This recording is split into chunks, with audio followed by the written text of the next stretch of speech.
Hello दोस्तों, welcome to clear exam. आज मैं आप लोगों को महत्वपूर्ण नियुक्तियों के बारे में बताऊंगा जो हमारे अपकमिंग एग्ज़ाम आर ओ के लिए बहुत ही इम्पोर्टेंट रहेंगी। ये नियुक्तियां बहुत ही हर एग्ज़ाम के लिए बहुत ही इम्पोर्टेंट है जो आने वाले अपकमिंग एग्ज़ाम हैं, क्योंकि इसमें मैंने नवंबर से लेके 2025 अप्रैल तक की सारी नियुक्तियों के बारे में मेंशन किया हुआ है। ये मेरे हैंड रिटन नोट्स हैं, जिससे मैंने इन्हें एक PDF में कलेक्ट करके मैंने कई सारे किताबों का और करंट अफेयर के किताबों का सहारा लेके इस वीडियो को मैंने बनाया हुआ है, जिससे ये वीडियो अपने आप में ही बहुत ही रामबाण है। आर ओ के लिए तो रामबाण ही सिद्ध होगा। तो चलिए शुरू करते हैं आज की अपनी क्लास को। पहला है, भारत का मुख्य चुनाव आयुक्त किसे नियुक्त किया गया है। सबसे इंपॉर्टेंट क्वेश्चन यही हो गया है कि भारत का मुख्य चुनाव आयुक्त किसे नियुक्त किया गया है। तो भारत का मुख्य चुनाव आयुक्त ज्ञानेश कुमार को नियुक्त किया गया है। किसे नियुक्त किया गया है? ज्ञानेश कुमार को, जो 1988 बैच के IAS ऑफिसर थे, इन्हें मुख्य चुनाव आयुक्त नियुक्त किया गया है। उसके बाद है, इन्होंने किसका स्थान लिया है। तो इन्होंने संपूर्ण जानकारी, इसमें मैंने हर व्यक्ति के बारे में एक संपूर्ण जानकारी दी हुई है इस वीडियो में। इन्होंने किसका स्थान लिया है? तो इन्होंने राजीव कुमार का स्थान लिया है। किसका स्थान लिया है? राजीव कुमार का। ये ज्ञानेश कुमार नए कानून के तहत, मतलब जो मुख्य चुनाव आयुक्त का जो निर्वाचन हुआ है उसमें से एक नया कानून के तहत इसकी नियुक्ति हुई है। उसके तहत ये पहले मुख्य चुनाव आयुक्त नियुक्त हुए हैं। किसमें कौन से नंबर के हैं? ये पहले नंबर के। और ऑल ओवर की बात की जाए तो ये 26वें नंबर के चुनाव आयुक्त हैं। किस नंबर के? 26वें नंबर के। और ये क्वेश्चन बहुत इंपॉर्टेंट रह सकता है आपके लिए कि पहले नए चुनाव आयुक्त कानून के तहत किससे पहले चुनाव आयुक्त के रूप में निर्वाचित किया गया है। तो वो ज्ञानेश कुमार को निर्वाचित किया गया है। किसे नियुक्त किया गया है? ज्ञानेश कुमार को। उसके बाद है, इन्होंने पद ग्रहण कब किया है? तो इन्होंने 19 फरवरी 2025 को अपना पद ग्रहण किया है। अब कब तक ये पद पर बने रहेंगे? तो ये 26 जनवरी 2029 तक पद पर बने रहेंगे। ये 3 सदस्यीय चुनाव के तहत एक नए सदस्य का भी नियुक्ति हुई है। डॉक्टर विवेक जोशी को नियुक्त किया गया है। 3 सदस्यीय के चुनाव आयुक्त के सदस्य के रूप में एक नए सदस्य का, डॉक्टर विवेक जोशी का चयन किया गया हुआ है। यह है हमारे चुनाव आयुक्त ज्ञानेश कुमार। उसके बाद दूसरा क्वेश्चन है, भारतीय रिजर्व बैंक RBI का नया डिप्टी गवर्नर किसे नियुक्त किया गया है। तो भारतीय रिजर्व बैंक का नया डिप्टी गवर्नर पूनम गुप्ता को नियुक्त किया गया है। किसे नियुक्त किया गया है? पूनम गुप्ता को। इन्होंने किसका स्थान लिया है? तो इन्होंने माइकल पात्रा का स्थान लिया है। किसका स्थान लिया है? माइकल पात्रा का स्थान लिया है। इन्होंने पद ग्रहण कब किया है? तो 2 अप्रैल 2025 को इन्होंने अपना पद ग्रहण किया है और ये डिप्टी गवर्नर बन चुकी हैं भारतीय रिजर्व बैंक की। तो ये हैं Poonam Gupta, deputy governor of RBI।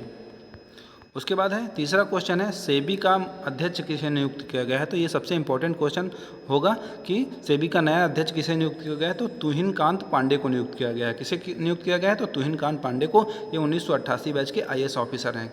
क्या है? 1987 बैच के IAS ऑफिसर हैं। इसके पहले इन्होंने केंद्र सरकार में वित्त सचिव का कार्यभार संभाला हुआ था। वित्तीय सचिव किसका कार्यभार संभाला हुआ था? तो वित्त सचिव का कार्यभार संभाला हुआ था। इन्होंने अपना पद ग्रहण कब किया है? तो 2 मार्च 2025 को इन्होंने अपना पद ग्रहण किया है। इन्होंने किसका स्थान लिया है? तो इन्होंने माधवीपुरी बुच का स्थान लिया हुआ है। किसका स्थान लिया गया है? माधवीपुरी बुच का। सेबी का मुख्यालय कहाँ पे स्थित है? तो सेबी का मुख्यालय मुंबई में स्थित है। कहाँ पे स्थित है? मुंबई में स्थित है। तो ये हैं तुहिन कांत पांडे। देख लीजिए आप लोग, तुहिन कांत पांडे हैं जो हमारे सेबी के अध्यक्ष रहेंगे। अब उसके बाद दूसरा क्वेश्चन है, किसे federal bureau of investigation FBI के 9वें निदेशक के रूप में शपथ दिलाई गई है। तो वो काश पटेल हैं। क्या नाम है उनका? काश पटेल। ये भारतीय मूल के अमेरिकी हैं। क्या है? भारतीय मूल के हैं, पर ये अमेरिकी हैं। Federal bureau of investigation FBI के 9वें निदेशक के रूप में काश पटेल को नियुक्त किया गया है या शपथ दिलाई गई है। इन्होंने शपथ या कार्यभार कब संभाला है? तो 21 फरवरी 2025 को अपना कार्यभार संभाला हुआ है, 21 फरवरी 2025 को। तो ये हैं तुहिन कांत काश पटेल। आप लोग देख लीजिएगा, मैंने फ़ोटो इसलिए मेंशन कर दिया है जिससे आप लोग चेहरे से भी आप लोगों को नाम याद आ सकता है। इसलिए मैंने इसमें सारे जितनी नियुक्तियां हुई उनकी सारी फ़ोटो ऐड कर दी हैं मैंने इस वीडियो में। उसके बाद आता है, भारतीय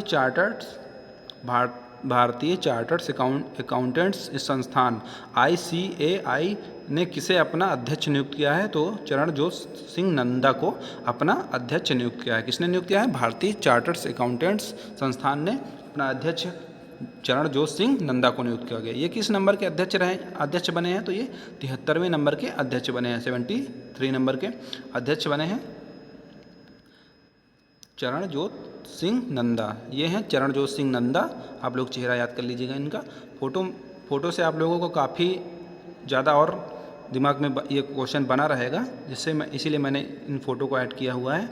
उसके बाद दूसरा क्वेश्चन है, नीति आयोग का पूर्णकालिक सदस्य किसे नियुक्त किया गया है? तो नीति आयोग का पूर्णकालिक सदस्य राजीव गौबा को नियुक्त किया गया है। किसे नियुक्त किया गया है? राजीव गौबा को। ये पद ग्रहण कब किए हैं? तो 25 मार्च 2025 को अपना पद ग्रहण किए हैं। ये झारखंड के 1982 बैच के आईएएस अधिकारी रह चुके हैं। 1982 बैच के आईएएस अधिकारी रह चुके हैं। अब ये नीति आयोग के पूर्णकालिक सदस्य बन चुके हैं, राजीव गौबा। सॉरी, मुझे इनकी फ़ोटो नहीं मिल पाई, इसलिए मैंने इसमें फ़ोटो नहीं लगाई हुई है। बाकी सब में फ़ोटो मैंने मेंशन कर दी है। उसके बाद है IMF, अंतर्राष्ट्रीय मुद्रा कोष के प्रबंध निदेशक क्रिस्टालिन जॉर्जिवा के नेतृत्व में गठित advisory council of entrepreneur and growth का सदस्य किसे नियुक्त किया गया है? तो N चंद्रशेखरन को नियुक्त किया गया है। किसे नियुक्त किया गया है? N चंद्रशेखरन को नियुक्त किया गया है। पद ग्रहण कब किया है इन्होंने? तो अप्रैल 2025 को इन्होंने अपना पद ग्रहण किया है। N चंद्रशेखरन टाटा सन्स के अध्यक्ष भी हैं।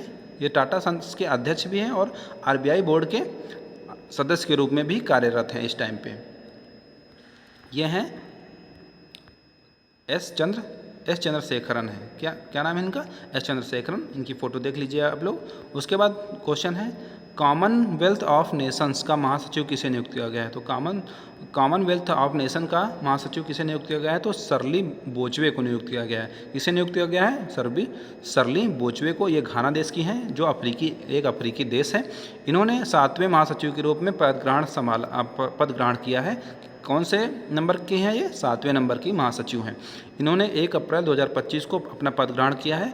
सरली बोचवे अफ्रीका की प्रथम महिला हैं जिन्होंने यह पद ग्रहण किया है। ऑल ओवर इन्होंने 7वें नंबर की महासचिव हैं। पर अगर बात की जाए तो अफ्रीका महाद्वीप की, तो अफ्रीका की ये पहली महिला हैं जिन्होंने अपना ये कॉमनवेल्थ का पद ग्रहण किया हुआ है। ये हैं सरली बोचवे। इन्हें आप देख लीजिएगा, सरली बोचवे।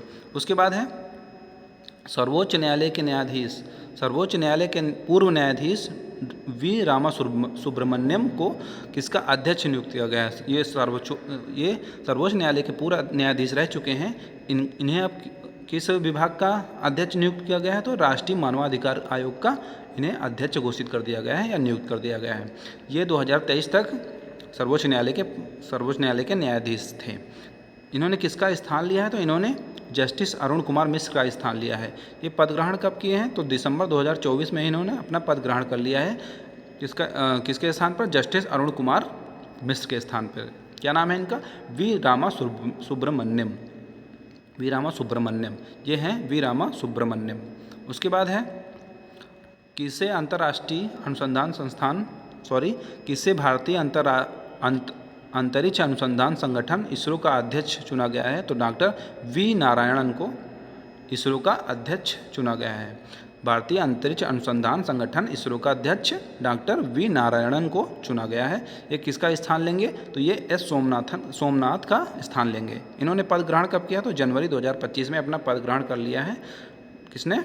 डॉक्टर वी नारायणन ने एस सोमनाथ के स्थान पर इसरो के अध्यक्ष के रूप में अपना पद ग्रहण कर लिया है। ये हैं डॉक्टर वी नारायणन। उसके बाद है, ये थे हमारी आज की क्लास। तो वीडियो यूज़फुल लगी हो तो अपने दोस्तों के साथ शेयर करिएगा हमारे चैनल को, और लाइक एंड सब्सक्राइब करिएगा। तो धन्यवाद। आपका दिन शुभ हो।